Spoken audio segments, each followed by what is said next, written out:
Hey guys, welcome back to my channel. Hope you're all doing good. So today's topic is on the rework process, or let's say the dismantling process that we typically follow in SAP production planning. So this process mainly talks about the dismantling process of a machine or an engine of or any product that has been manufactured earlier, and later during the quality inspection or during the trial run you found out that there are a few issues and now you have to dismantle the entire product or the assembly part.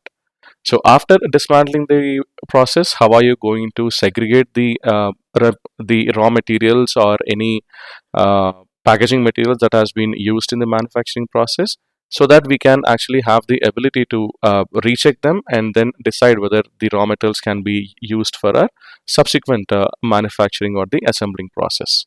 So this topic will be mainly focused on how the inventory of the finished product that will be consumed from the existing stock, and how are we going to create the operations for the rework activity, or let's say the dismantling operations, and then how are we going to replenish the inventory of the raw materials that have been dismantled from the product. So let's get started.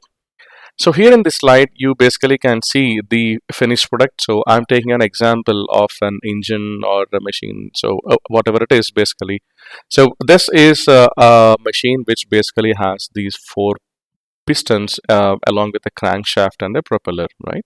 So during the quality checks or maybe during the trial run, it has been observed that the pistons are basically of a defective piece, or maybe the bore of this cylinder is not properly calibrated.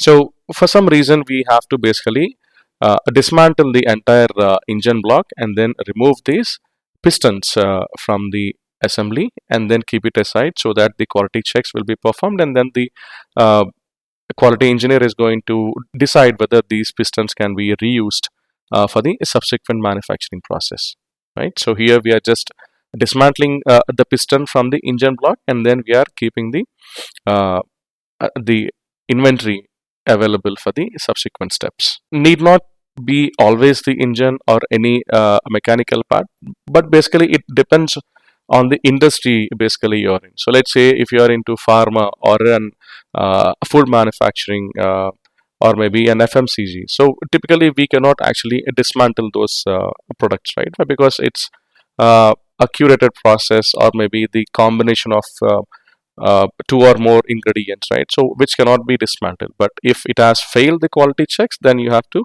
scrap it.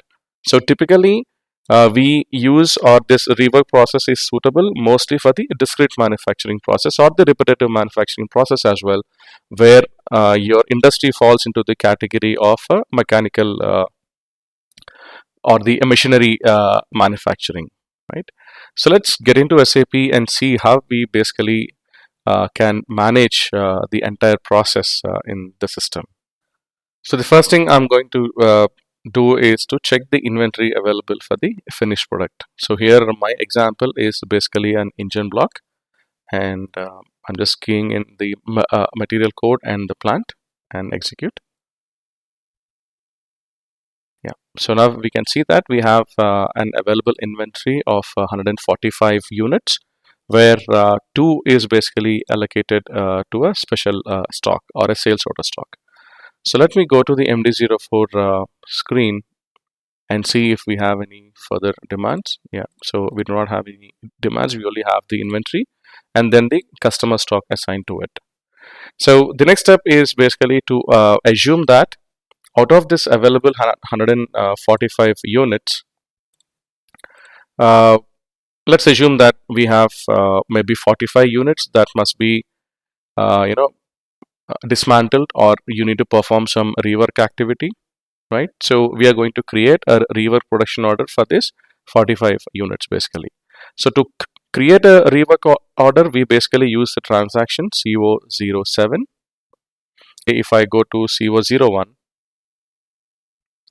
so here you have the details of the material, the production plan, planning plan, order type, so on and so forth, right? But whereas in the rework uh, order creation, we will not have the reference of the material. And the parameters that are available in the screen are basically the reference rework order that can be used to copy the parameters while creating this new rework production order. And please make sure that this production order that we enter here as a reference should not be a normal production order. It should always be a rework production order, right? Why? Because we are not using a reference of any material. So I'm just entering the production plant and then the order type. So we usually have a different order type, right, for the rework activities. So the same way, I have also created this order type like ZMRO, which is basically for the rework activities. So in this screen, you can see that there is no reference of any material. Why? Because we are not manufacturing the product, right? So that's the reason it has been grayed out. But however, you can actually enter the description of the production order that you're trying to create. So here I'm using this description as rework production order for 300236. So 300236 is basically the production order that has been used basically to manufacture the finished product. So you can use your own references based on how you basically prefer to identify these rework orders, and then you need to enter the total quantity. So here we have planned to pick 45 units of the finished product and then do the dismantling activity, right? And then maintain the scheduling type. Here it will be as current date. And once you hit on enter, it will ask you to provide a reference operation set. So why do we need this reference operation set? Why? Because the system doesn't know basically what operations should be assigned in this production order. So for that reason, the reference operation set will be created in CA11 transaction, and that will also not have a reference of a material code. So that will be kind of an open routing with a single operation or maybe a multiple operation, where the same reference operation set can be used by several finished products or like several rework activities, right? So for example, here we have created this group number 5, all zeros ending with 2, and the task list type, as you can see here, it shows as a reference operation set. Why? Because the normal routing is not allowed in the rework production order. Why? Because we are not using any reference of a production order of a material, right? So now click on continue, and if you are interested to know about the creation of a reference operation set, I've already posted a video on this topic entirely. Please do check that out from the playlist. Now let's go into the details. So the next thing that comes up here is basically settlement receiver. So why do we need a settlement rule here? So the settlement rule is basically used whenever we are going to perform a rework activity or maybe a standard manufacturing activities. There should be a settlement receiver. Either it could be a material, it could be a cost center, or it could be a previous production order to which the cost should be settled on, right? So here I'm going to use a reference of my previous production order. Why? Because my previous production order should be accountable for these rework activities that we are going to execute in this production order. So the object type or the object category that I'll be using here is ORD. That is basically for the order.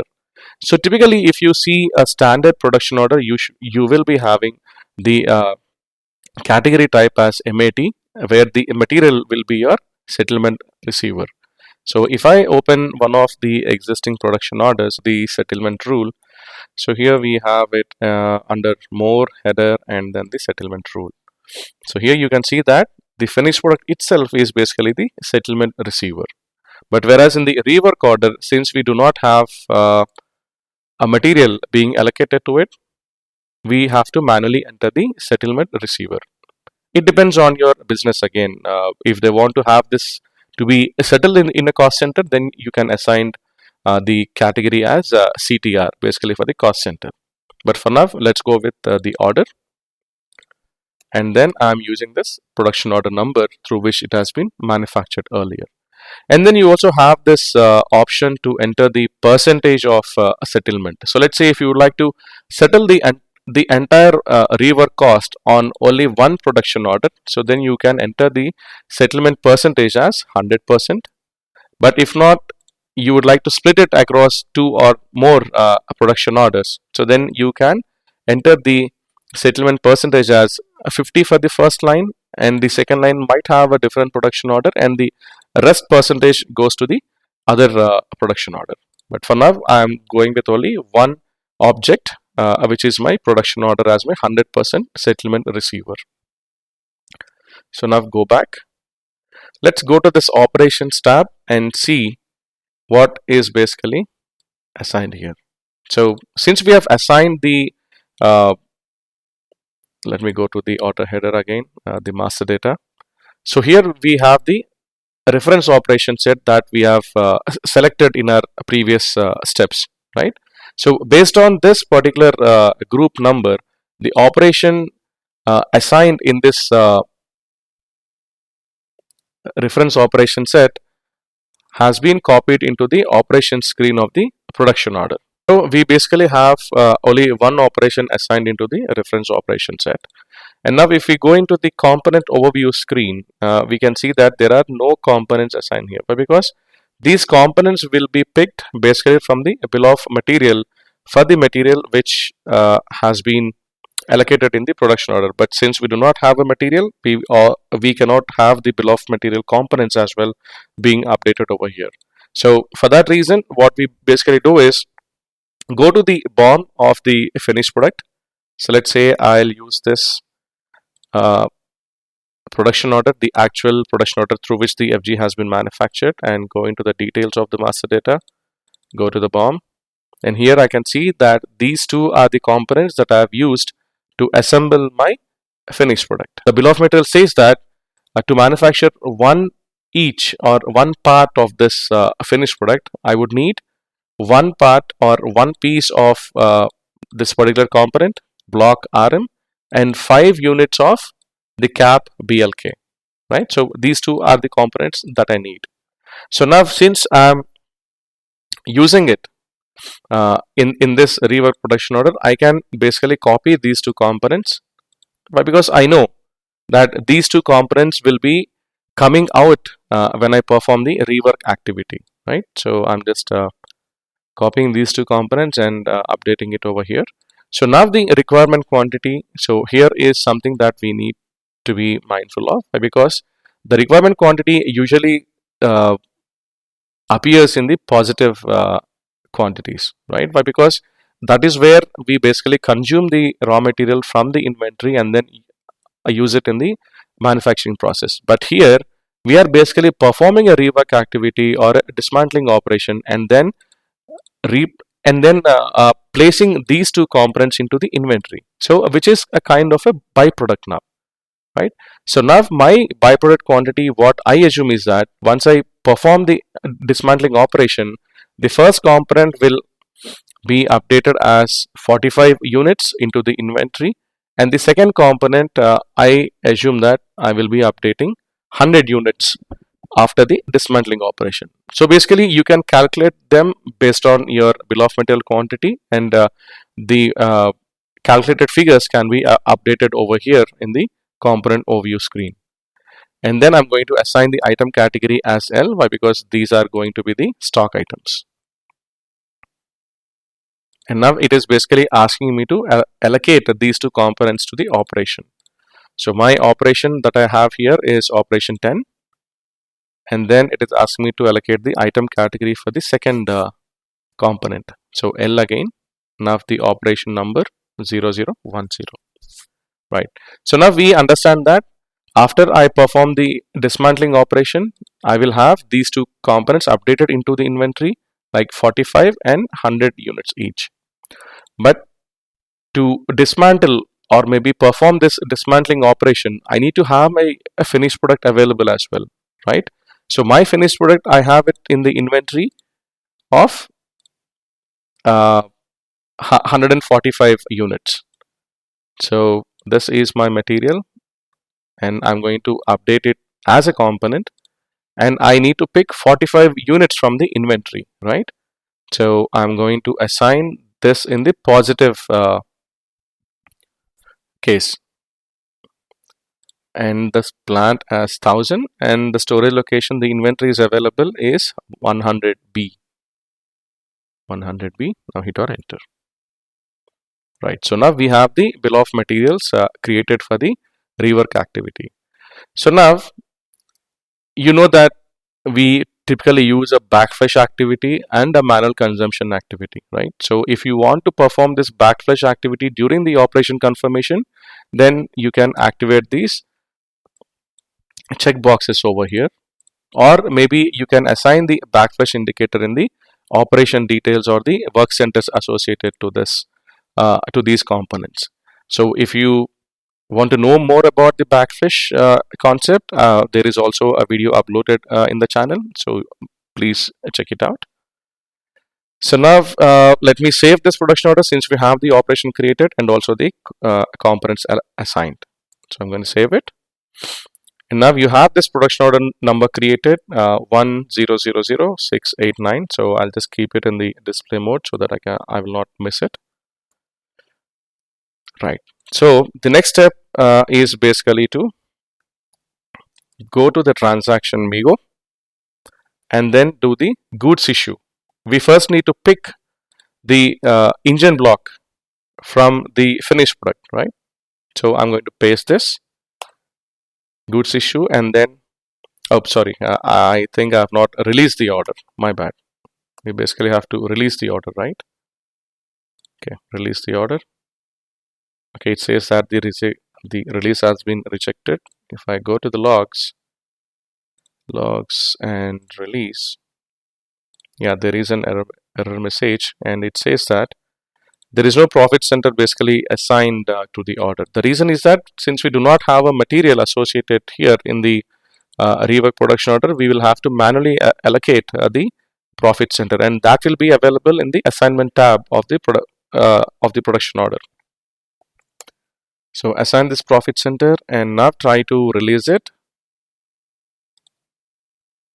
Yeah, now it is released, and then click on save.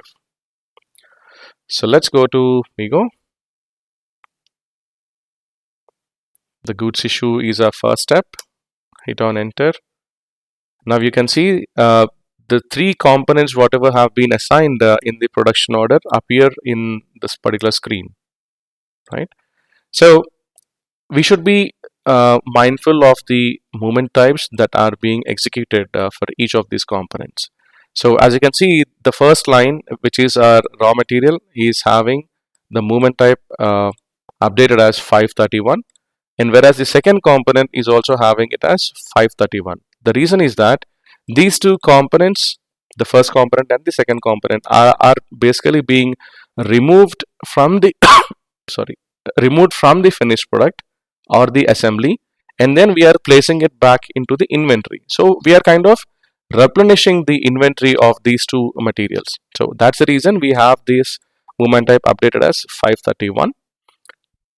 And then for the finished product, since we have maintained the quantity in a positive case, the movement type associated here is 261, which is basically we are consuming this engine block from our inventory and then using it into the assembly operation, the dismantling operation, right?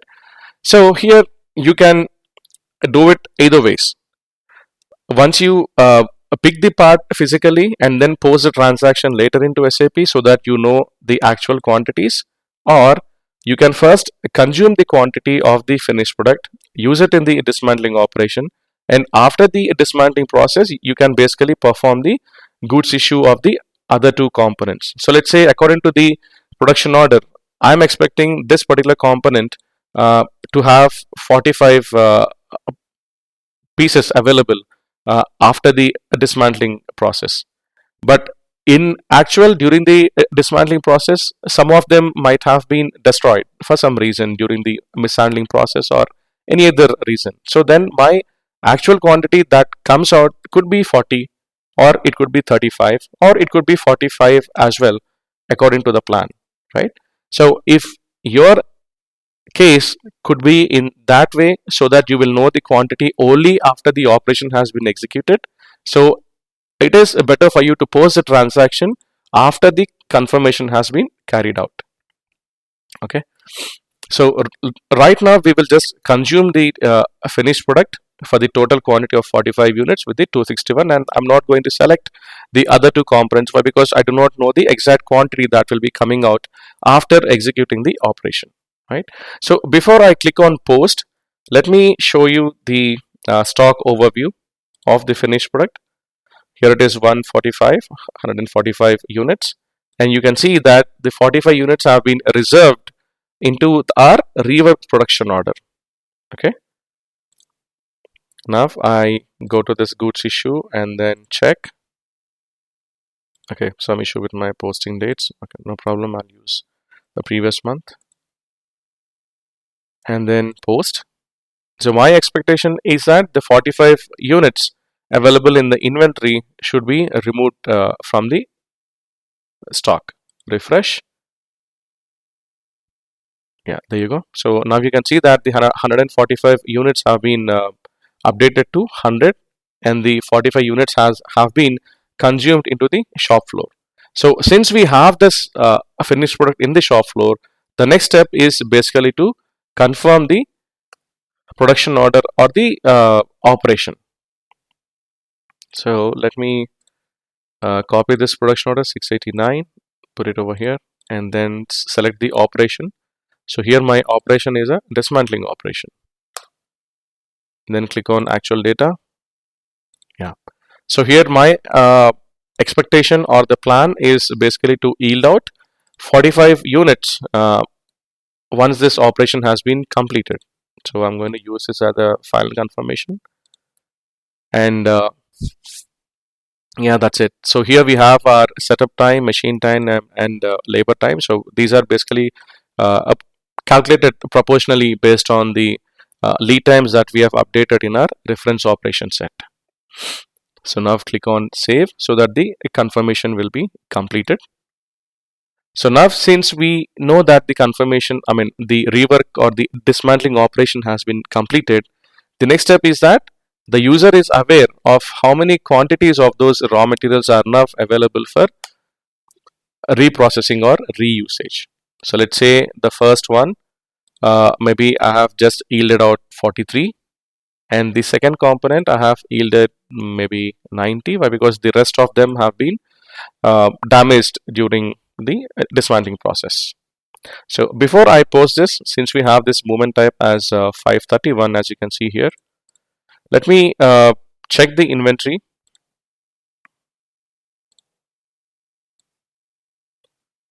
of these materials. Go to MMBE.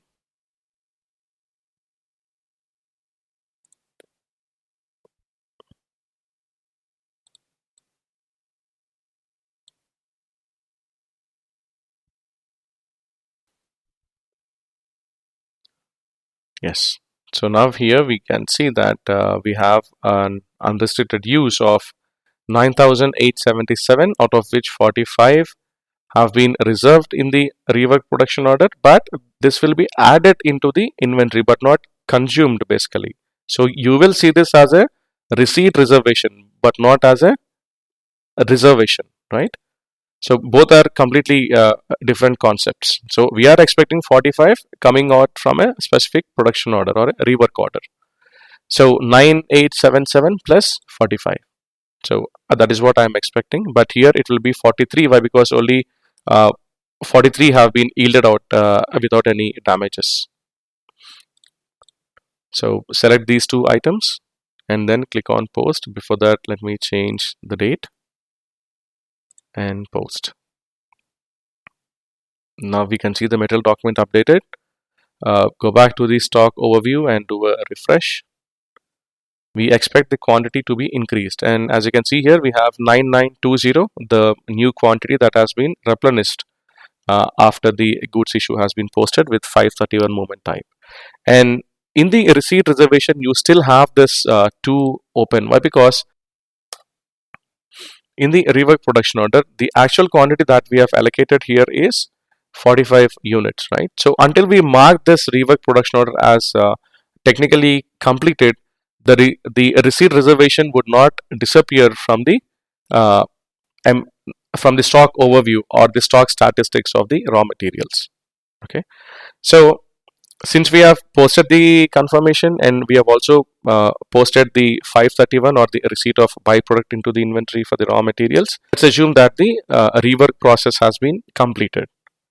So the next step from the production standpoint is basically to mark this order as technically completed so that it goes to the costing department for the further evaluation on the settlement process. And please see that we will not have any concept of a goods receipt on this production order. Why? Because we do not have any material available here, right? We are not manufacturing anything. We are just picking the finished product from the stock, doing the rework activity or dismantling activity, and then uh, replenishing the stock of the raw materials whichever are suitable for further use. That's it, right? That's the reason we will not have a goods receipt in this case. So I'll go to the change mode and mark this as technically completed. Functions, restrict processing, and technically completed. So before I mark this as technically completed, so yeah, let me just refresh since we have marked it as techo, and now we should see that the receipt reservation disappears from here. There you go. So nothing pending at the moment. Why? Because the order has been marked as technically completed from the production standpoint. So that's how basically the rework production order works. So now if we go into the change mode or the display of the rework production order and go to the documented goods movements. So here we can see the entire list of transactions that have been executed while managing the inventory of the raw materials and the finished product. So that's how the rework process basically works in the production process. And I would like to thank you for your time over here, and let's meet again in our next video. Until then, take care, stay safe, stay healthy. Bye bye.